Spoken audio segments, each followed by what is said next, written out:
Just being in the criminal law field, I know that's the appropriate thing to do. So I haven't been in touch with them directly, but just out of respect for my colleagues in the district attorney's office and knowing how these things go, we're not going to go over those facts. Any statement? Any statement, Kerry? I'm trying to turn the phone off. I don't know how it works.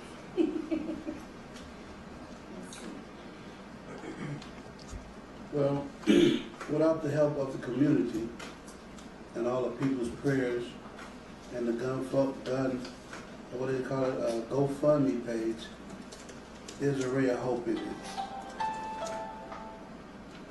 There's a little ray of hope after all the injustice that's been done. I'm a little shook up about almost everything around me. After 25 years in prison, everything is new, different. How are you feeling physically, mentally, after what happened? Shook up. Why so? Can you elaborate? Well, he was a young man with an old soul. He knew more than half the people that I've met in prison. He matured faster than a lot of people his age. So why don't you elaborate on how you're doing physically? I think that's what a lot of people are wanting to know, because there's really not much information about your where you are medically, physically. I have a bullet in my back, and a fragment of it broke off is near my spine. And they said, well, if we would take it out, it's a possibility you would be paralyzed. And it still went through nerve endings. So now my left side, it's like when your foot goes to sleep, you have to stomp it to wake it and get it back up, but it don't get up, it just stays numb. And that's real frightening. I'm so sorry. Is there any way you could lean a little bit closer to the microphones by chance? Or could we move the Yeah, microphone? yeah, we could just You see this next? turn the audio. Patrick. I'm good. I can control it here. Everybody else should be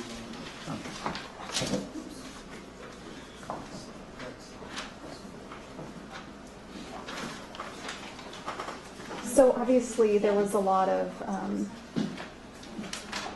outcry after you were arrested, rearrested, and taken into custody. So can you talk to us about that and the difficulties that you were facing? I was following all the rules and regulations of the Board of Prison Terms. I checked myself out of the hospital because I wasn't receiving the correct care. I'm on pain medicine that should stop the pain from the bullet. And I said to one nurse, isn't that supposed to be at 8 after 10? 10 after 8? She said, oh yeah. I said, it's 9:45. You mean on the pain scale? Yeah. And she said, well, there was someone more important than you. I said, don't say that, because that could ruin your career. But I'll do you better, one. I'll just check myself out and you guys give me a prescription that I could take the pain medicine on my own. But right now I need to go back to the halfway house because that's what I've been ordered to do. The medication, the care you're giving me here is not good. Which hospital is this? California, downtown. Oh, was it county hospital, USC? I don't know. I haven't been out in 25 years, so I couldn't say. It's the first time I heard of it. What were you in for, if you don't mind me asking? Murder. Can you talk to us about what you were doing at the store that day? Buying a shirt because I was going to address someone who just lost their father.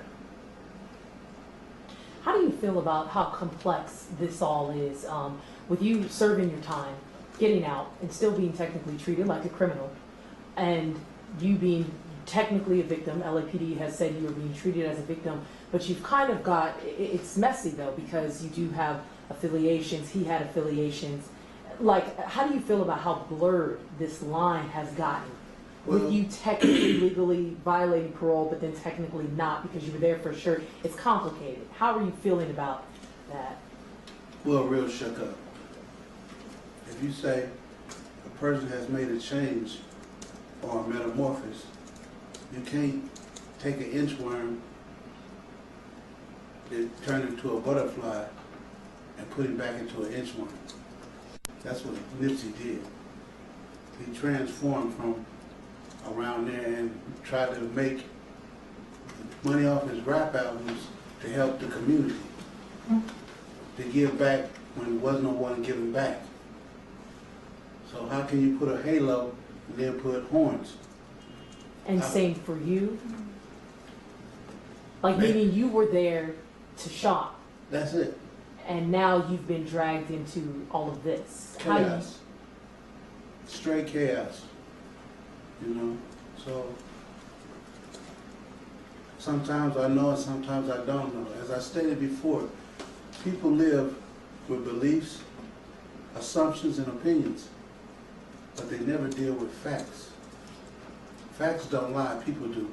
And we do a poor job at it because we'll take a belief and try to force it into a fact. It don't work. Mr. Lathan, Kerry and Lauren, how do you think Nipsey Hussle's scheduled meeting with the LAPD the following Monday after the shooting played a role in you getting Kerry released?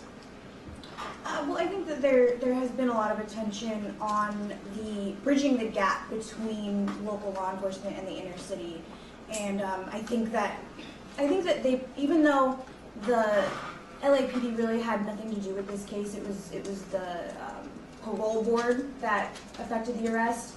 I think that LAPD understood that if they were to not support us in getting Mr. Lathan released, that it really would contradict a lot of the things that they were saying in the media when, unfortunately, we lost Nipsey. So, you know, I'm not sure what happened. I'm not sure if the LAPD contacted the Department of Corrections and was like, hey, this is what's going on. But I think that if it had gone much further, I would hope, and I'm hopeful that the LAPD would have stepped in and supported us. Counsel, do you think Corrections was acting entirely on its own, or was it being urged by LAPD to put some pressure on Mr. Lathan to cooperate and to provide information? Do you think that was a factor? I have no information to say that was a factor. It would be a total guess. But the Department of Corrections has entire jurisdiction over the petition filed against Mr. Lathan in terms of the parole violation, and so they had the complete authority to withdraw the petition as well. And can we ask Mr. Lathan, was that ever told you, talk to us, cooperate with us, and we'll talk to your friends at Corrections and take care of that for you? That was never told to me. Has it been withdrawn? It has been withdrawn, yes. So now you're asking for the community's help. What are you guys asking for as far as housing now? Well, in terms of housing, Mr. Lathan has been placed in another transitional housing facility, but the facility that he's at now is not properly equipped to handle his medical needs. So he does need around-the-clock care. He does need, help with physical rehabilitation. And so we're really asking if anybody in the community has ties to that type of housing that can offer him the type of assistance that he needs. We would ask that the community step in, contact me, so that we can give him some options in terms of getting him better medical treatment. But technically, it shouldn't fall on the community, it should fall on his parole officer? Absolutely. I mean, so what's you look like you're about to say something. No, I'm just listening. I mean, the community can't put you in transitional housing. The responsibility falls on the people who, got you in central jail in the first place. It should be. It should be I feel like the parole officer should have more of an involvement in this, especially given the fact that Mr. Lathan was displaced by the parole board. And, he lost the bed at the transitional housing that he was at, notwithstanding the fact that that facility also wasn't providing the type of medical treatment he needed. But if they have the authority to displace somebody, they should also have the authority and the resources to place him somewhere where he's going to be treated like a victim and get the medical attention that he needs. Lauren, same question for you. How are you feeling? What do you want to come out of this moving forward with this tricky law that basically if you're documented as a gang member in the past, that never really changes? Yeah, so one of the things that I'm working on, and we're still in the baby steps of it, but also just bringing awareness to the fact that the law is written in a way where really reformed and rehabilitated gang members have no opportunity to be seen as reformed and rehabilitated in the eyes of the law. So with Cal Gangs, which is a database used by California law enforcement, once you're in Cal Gangs, that's it. The only way that you can get out of Cal Gangs is dispute it with law enforcement, who are the ones who place you there anyway. So there's no opportunity for reformed or rehabilitated gang members to petition a neutral, unbiased party for removal from Cal Gangs. So, and that's something that I think that, had Nipsey had the opportunity to do that, he would have qualified most likely, and then we wouldn't be here. So I think that, in terms of society and government insisting and pushing ex-gang members and current gang members to rehabilitate themselves and become reformed, give back to the community, I think we also need to give them the opportunity to not be viewed as a gang member in the eyes of the law as well. Can you talk to us about your health and what the next few months looks like? Obviously, you're in a wheelchair right now. What kind of recovery have the doctors said, and what are you gonna need? They have a friend of mine said she wanted to take me to an outreach program that does therapy, and you need to be seen by a doctor because I can only take maybe 2 or 3 steps. So I have to learn how to walk all over again. You were released at 3 a.m. on Sunday? Or Saturday? Saturday, How did you spend Easter? I didn't. Oh, that day. Went to lunch. I had some Shrimp and grits. shrimp and grits. It's nice. I never tasted it before. It's pretty good. Counsel, I'm sorry, Mr. Lathan, with council's permission, can you describe for us what went through your heart after you realized that Nipsey Hussle would not survive? How traumatic that was for you? I can't even put that into words. That devastating.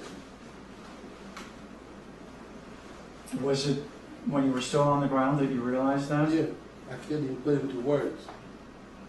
From my injury, and then to see and hear what was going on, that was a lot. Had you met him before, or was that your first I time? met a couple of times. You were there. What were you guys talking about out there? Just saying hi? Well, he told me that he would have a shirt that I needed next week. And I said, okay, and as I turned, it was all bad. What? Just wanted to know, since you were released, how are you feeling? What's going through your mind now? What are you focused on? Trying to recover and basically do what I'm supposed to do, follow the law to the letter, and then watch the letter. Because on some of the parole conditions that I signed under duress, damn if I do and damn if I don't, I've already earned my freedom. But I can't go home until I do the parole conditions. And they have it where it's like, you can't go in a place that serves alcohol or promotes this or promotes that. I said, well, how can I can't go in a liquor store to get my kids no chips or nothing. Are you gonna arrest me? He said, that's a violation of your parole. I'm like, really? Do you think that the rules of parole kind of set parolees up for failure to put them back in? Well, if a law is a law, we can understand it and abide by it. But if it's a lot of jargon and rhetoric thrown in it, that's not a law, that's just jargon and rhetoric. What's been the most restricting part of your experience being out of prison for the past 7 months? and being on parole? The restricting part,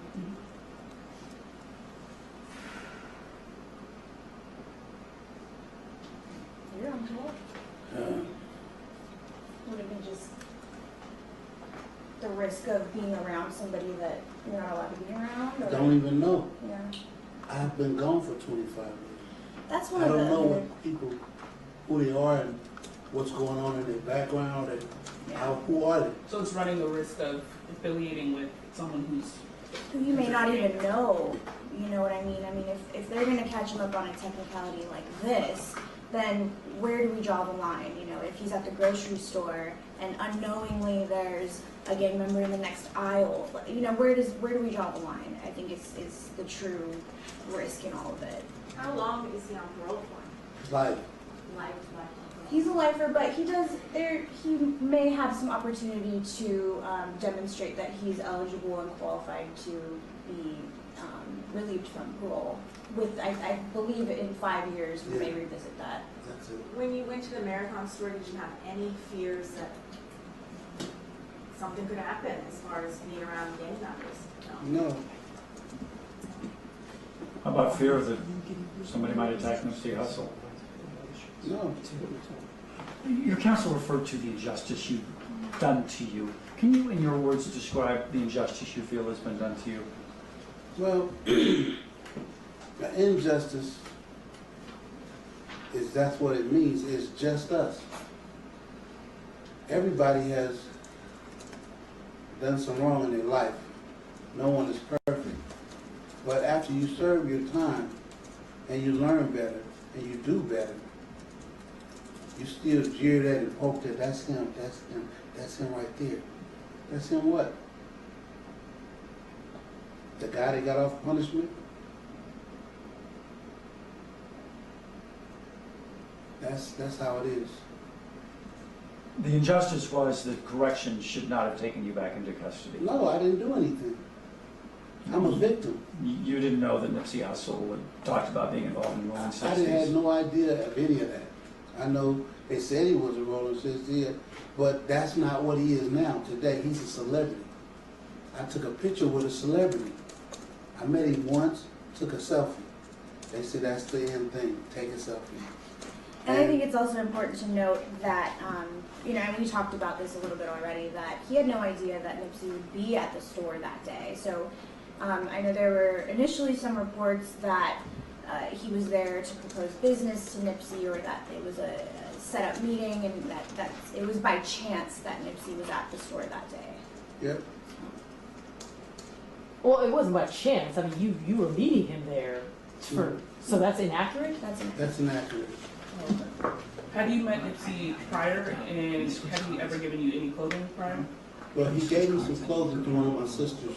Oh, I had never met him. I'm about to wrap up here, but I need to tease because now I'm confused. Because to my knowledge, on and off air, you did know him. You knew this wasn't your first time meeting him that day. It wasn't. You all were past friends, or you knew each other. He wasn't a stranger. I met him. He didn't give me a free shirt. So I mean, you had to have known him to get that free. This wasn't like a fan situation. No. As I stated before, when I first came home, they heard I was home. So Okay. I needed clothes and all that. And he just filled up my little sister's back seat. You know, she said, he's going to appreciate this. I hadn't met him. She said, this came from Nipsey. I still hadn't met him. I said, tell him thank you. She said, you can tell him thank you when you see him at the store one day. I said, okay. And there were, I believe, they had. I was out 7 months. Right, I was about to. I need a timeline then, because if it's been reported and this is the first time we hear, I need a time. You were out 7 months. Can we get that clarified? Yeah, so I can run through it. So he had been out 7 months. Prior to the shooting, Nipsey had donated clothing to Mr. Lathan's sister, gave her a car full of clothing, and I believe that Mr. Lathan and Nipsey had run into each other maybe twice before this. In custody or could No, I mean, you were not there- not in No, custody. in passing, In passing, on and streets, you know, after I see my granddaughter, I Gotcha. go up the hill, while you were out. right. and the content of those conversations was really, I believe Nipsey was asking him what helped you while you were in custody, turn your life around, and you know what documentation did you use, books, literature, and so they had really discussed primarily how can we help the youth who are currently incarcerated or mixed up in gang life. How can we help prevent that and help those that are in it get out of it? So you knew him from just being around and him just being the person he was. He always talked to people. Yeah. I've seen it. And he knew your sister. Yeah. And he saw your sister that day, donated clothes. Right. And so when he knew you were coming back to that store that day, No, or he on didn't March, know I was coming so back he to that did, store. okay, so that's completely false. It is, Okay. because when I went to the hospital Uh-huh. after the ordeal, I seen somewhere on TMZ they were saying, this is, I said, that's inaccurate, that's not right. Okay. Yeah, I and said, that was where one of did the they get things. that from? And that was Okay. one of the things that was raised at the hearing is that, you know, I think that Mr. Lathan was probably arrested based on some of the facts that were reported that weren't true. The fact that, you know, they were being called friends, that wasn't accurate. And then also, I don't think it was reported anywhere that this was a happenstance meeting, that Mr. Lathan was near the Marathon store, needed a white shirt. He was going to pay his respects and condolences to a family friend who had just lost his father. And Wait, who was? Mr. Lathan was going to visit a family Got friend who had, just had a death in the family. And they stopped by the store, and Nipsey happened to be there at that time. So the dialogue of the story from okay, so you were just in the area. So now we still don't know, which obviously you can't answer, but I'm just trying to clarify. Now we back to square one. We don't know why he was at the Marathon store then, because that was what we thought. Yeah. He was at the Marathon store helping out a friend. Yeah, so I this mean, has changed the entire Yeah, dialogue. and Mr. Lathan's, not in a position to say Right. why he was there. But you were there just getting a shirt, either from the Marathon or the other store next to it, right? Right. The one where they sell the white shirts and what. Got it. Okay. I have a last question, I'm sure you won't be able to answer. The female getaway driver, Yeah, we have any no, comment on her? no. I have a question. Do you think that you saw anything suspicious that was going on prior to the shooting? Nipsey had tweeted 30 minutes prior to the shooting that he tweeted, having strong enemies is a blessing. Yeah, we have no information on that, and even if we did, we wouldn't be able to comment on Okay. And we're, Go on. so sorry, we're an entertainment news site, so we have one slightly entertainment related question. A lot of people are asking, are you considering enlisting Kim Kardashian's help in your parole case and in some of the needs that you have? it. Are you? You'd have to ask Lauren. I don't know mean, anything about any of that. I don't plan on hiring Kim Kardashian, but I don't think Mr. Lathan is considering switching attorneys, but I do have to. Oh, no, not as an attorney. Oh, you mean just as a voice? Yeah. I mean, here's the thing is, you know, if she wants to use her platform for criminal justice reform, I think that's amazing. I think that's amazing. And if she wanted to be part of changing these gang laws, I would, of course, welcome that with open arms. Yeah, Will you spell your name for us? Yeah, it's Noriega. N-O-R, Warren? Yes, R. Lauren. We're gonna put attorney, lawyer, Attorney, and then what company? the Noriega Law Firm. Then, okay. There's a chance this case, let the right wording. There's a chance this case could go. The DA could bring this. Could be filed by the LA District Attorney. And Kerry, are Wait, you? say that again. I'm sorry. There's a chance that the Los Angeles District Attorney may file this case. Where? Even though the parole board dropped it? Right, because the LA District Attorney also has authority to bring the case. File this case where? To court as a parole What court? violation.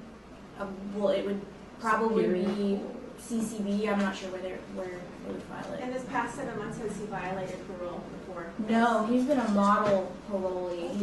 He's actually been involved in, even while he was incarcerated, he did a very long list of programs and really worked on rehabilitating himself. So he's been not only a model inmate, but a model parolee too.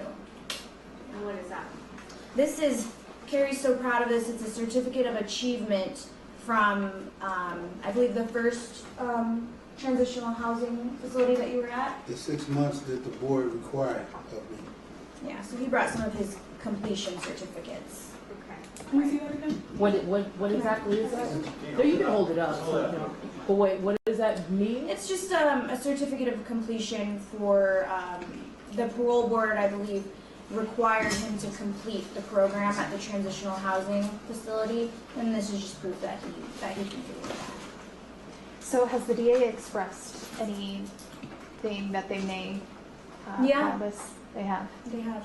Okay. Yeah, and so that's another thing that we want to bring to just everybody's attention is that we're not completely out of the woods yet.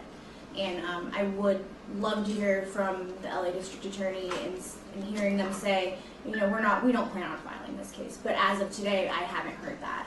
And have they said why specifically Why specifically? that they plan on filing? No, they have the authority to do so, and they never said that they weren't going to. So that's kind of up in the air right now. What kind of charges would then be? It would just be the violating parole violation. which would then go to the parole board, right, for review? The Los Angeles District Attorney can also file it. So even though the parole board filed this first one and withdrew the petition, the Los Angeles District Attorney may also do that. That's where the injustice comes. It's just us. You know, if we can do them like this, if it wasn't for the voice of the community, Maxine Waters, T.I., Rick Ross, these people are a voice of the community around them as a whole. People's prayers and coming together as a voice, I would not be sitting here today. I thank all of those people from the bottoms of my heart, the people who gave prayers, who gave their money, some their time, to bring it to the governor's attention. And no, this is an injustice completely. So I would not be sitting here today. I'd like to thank all those people, you know, developing options, Eugene Henley, Maxine Waters for taking it and saying, okay, yeah, we're gonna look into that.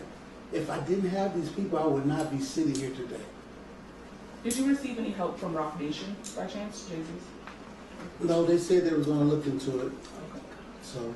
Carrie, as you're talking about how helpful other people have been, I wonder if you are trying to take this on as something, a topic, maybe if you're looking to change things for other people that might at some point be in your position. Like I don't know if it's like parole reform that you want, or if it's just related to like the gang portion of it, just anything like that. Is there any? Are you trying to become kind of like a leader for this movement? Well, I want to be a voice for justice. You know, so with that said, you know, start young black businesses.